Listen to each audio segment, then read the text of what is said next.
हर हर महादेव। नमस्कार, आचार्य उत्तम शास्त्री। আমি নিয়ে এলাম আপনাদের কাছে আজকে নতুন একটি দিশা। রিসেন্ট সেটা হতে চলেছে। তো যারা আমার এই চ্যানেলে নতুন এলেন, আপনাদেরকে যে রিকোয়েস্ট করে দেওয়া হচ্ছে যে আপনি অতি অবশ্যই চ্যানেলটিকে সাবস্ক্রাইব করে নিন প্রথম, তারপর বেল আইকনটাকে অন করে দিন, তাহলে যত ভিডিও সমস্ত কিছু আপনাদের কাছে তাড়াতাড়ি পৌঁছে যাবে। আজকে খুব ইন্টারেস্টিং বিষয় নিয়ে একটা আলোচনা করতে চলেছি। সামনেই 16 তারিখ, এই 16ই জুন। দেখুন, 16ই জুন তিনটে গ্রহ আমাদের একসঙ্গে কিন্তু আসছে। কে আসছে? রবি আসছে, বুধ আসছে, বৃহস্পতি। তো এর ফলে গোটা বিশ্ব ব্রহ্মাণ্ডে একটা বিশাল পরিবর্তন একটা হতে চলেছে। কীরকম পরিবর্তন সেটা নিয়েই আলোচনা করতে এলাম। দেখুন, রবি এই সময় যেটা থাকছে সেই সময় হচ্ছে মিথুন রাশিতে ঢুকছে, বুধ মিথুন রাশিতে অলরেডি আছে, বৃহস্পতি মিথুন রাশিতে আছে। মিথুন রাশিটা কার? না, বুধের। আর রবি হচ্ছে কিন্তু বুধের কি বন্ধু। তাহলে দুজন, রবি বুধ দুজন একটা নিজের বন্ধুর ঘরে, একটা কমফোর্ট জোনে চলে এলো। ঠিক আছে। বৃহস্পতি এখন কার নক্ষত্রে ঢুকছে? আদ্রা নক্ষত্র। সেই নক্ষত্রটা হচ্ছে কার? রাহুর নক্ষত্র। রাহুর সঙ্গে বুধের কিন্তু বেশ ভালো কম্বিনেশন হয়। তাহলে সেও চলে এলো কোথায়? না, ওই মিথুন রাশিতে। যার ফলে কিছু কিছু রাশির প্রচুর লাভ করবে। চারিধার থেকে একটা বিরাট বিশাল প্রফিট আসবে। প্রফিটটা কোন দিক দিয়ে আসবে? প্রফিটটা কোন দিক দিয়ে আসবে? বুধ। বুধ হচ্ছে কিসের? বুদ্ধি, ইন্টেলিজেন্ট। বুধ হচ্ছে কিসের? বুদ্ধি, ইন্টেলিজেন্টের একটা কারক গ্রহ। বৃহস্পতি হচ্ছে জ্ঞান, ধন, এই দুটোর কারক গ্রহ। রবি হচ্ছে কি? মান, যশ, খ্যাতি। তাহলে তিনটে জিনিস একসঙ্গে কম্বাইন হচ্ছে। ভালো করে বুঝতে হবে, একটা বিরাট একটা ভাইটাল জিনিস, যে এদিকে জ্ঞান, এদিকে বুদ্ধি, এদিকে হচ্ছে মান, সম্মান, যশ, খ্যাতি, সবগুলো একসঙ্গে। এবং সেটা হচ্ছে কি? বুধের রাশিতে, মিথুন রাশি। অর্থাৎ কালপুরুষের আমাদের থার্ড হাউস।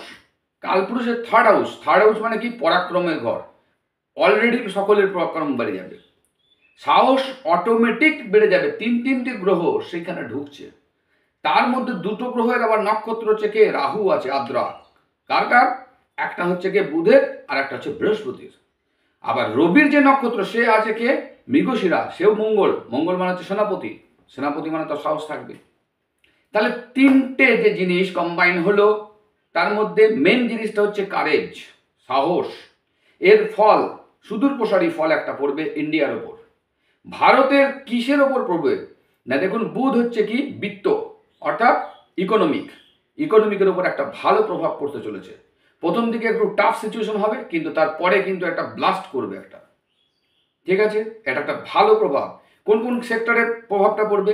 বিশেষ করে গ্যাস, তারপরে হচ্ছে আপনার ওয়েল, যেগুলো হচ্ছে ওই রিফাইনারি ওয়েল, অর্থাৎ বনস্পতি তেল। তারপর হচ্ছে আপনার রাবার ওরিয়েন্টেড যে সমস্ত জিনিসগুলো রয়েছে।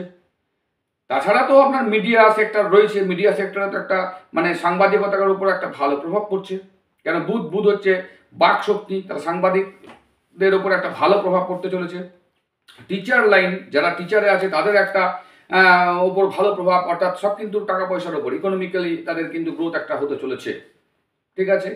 তারপর হচ্ছে ফিনান্সিয়াল। কেন ফিনান্সিয়াল? না, বৃহস্পতি। দেখুন, বৃহস্পতি হচ্ছে কে? বৃহস্পতি হচ্ছে ধনদায়ক গ্রহ, বৃহস্পতি হচ্ছে জ্ঞানদায়ক গ্রহ। তাহলে বৃহস্পতি হচ্ছে ব্যাংকিং সেক্টর। তাহলে ব্যাংকিং সেক্টরের উপর একটা ভালো, বুধ বৃহস্পতি দুটোই কিন্তু ব্যাংকিং সেক্টরকে দেখছে। তাহলে ব্যাংকিং সেক্টরের উপর একটা ভালো প্রভাব পড়তে চলেছে। ঠিক আছে, বেশ। এর ফলে আমরা যেটা দেখলাম যে কিছু কিছু সেক্টর সেগুলো কিন্তু হঠাৎ করে উছাল আসবে। আর যেহেতু বুধ আর বৃহস্পতি এই দুটো যখন একসঙ্গে ঢোকে, তখন আমরা অ্যাস্ট্রোলজিক্যালি বলি ধননাশ যোগ। যার ফলস্বরূপ কি হবে? মার্কেট। আবার এদিকে রবি কিন্তু তার সঙ্গে হেল্পিং হ্যান্ড হিসেবে কাজ করছে। আর তাকে ইন্ধন যোগাচ্ছে কে? রাহু। রাহু হচ্ছে আনলিমিটেড দেয়। রাহু কিন্তু বাউন্ড মানে না, রাহু কোনো রুল রেগুলেশন মানে না। তাহলে এর সঙ্গে মেন যে ক্যাটালিস্ট সে হচ্ছে কে? রাহু।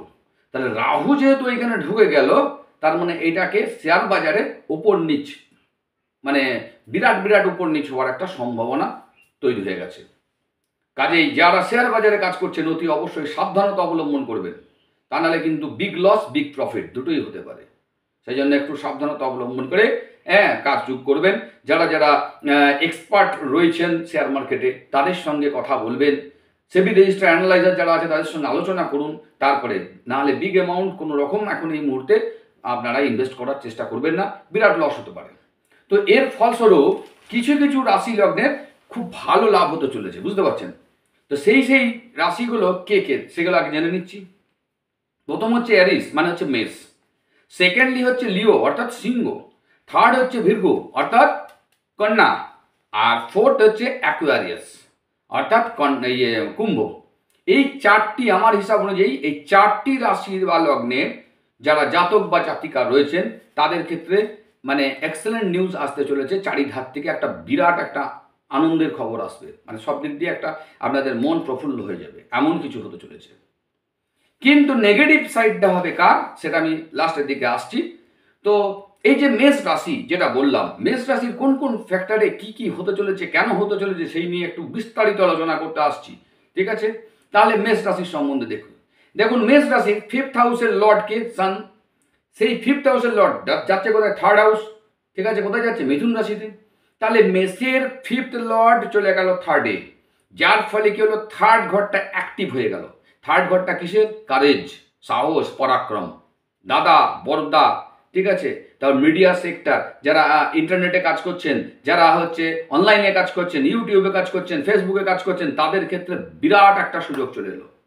হঠাৎ করে দেখবেন আপনাদের ভিউয়ার টিউয়ার সব কিছু হঠাৎ করে বেশ ভালো বার্তা আরম্ভ করে দেবে, ঠিক আছে? আফটার 16 জুন আপনাদের এর জন্য কিছুটা ট্রাভেলও করতে হবে, সাম শর্ট ডিস্টেন্স আপনাদেরকে ট্রাভেল করতে হবে, যার ফলে আপনার প্রফিট হবে, আপনার সাহস পরাক্রম প্রচুর বেড়ে যাবে, ঠিক আছে? যারা গভর্নমেন্ট জবে রয়েছেন তাদের ক্ষেত্রে একটা গুড নিউজ আসবে, অর্থাৎ গভর্নমেন্ট জবে যারা রয়েছেন রিলেটেড বা গভর্নমেন্ট জব করার চেষ্টা করছেন তাদেরও একটা গুড নিউজ আসতে চলেছে। তারা একটা লিডারশিপ, আপনারা একটা লিডারশিপ ভূমিকা একটা পালন করবেন, আপনার মধ্যে আত্মবিশ্বাস প্রচুর হয়ে যাবে এবং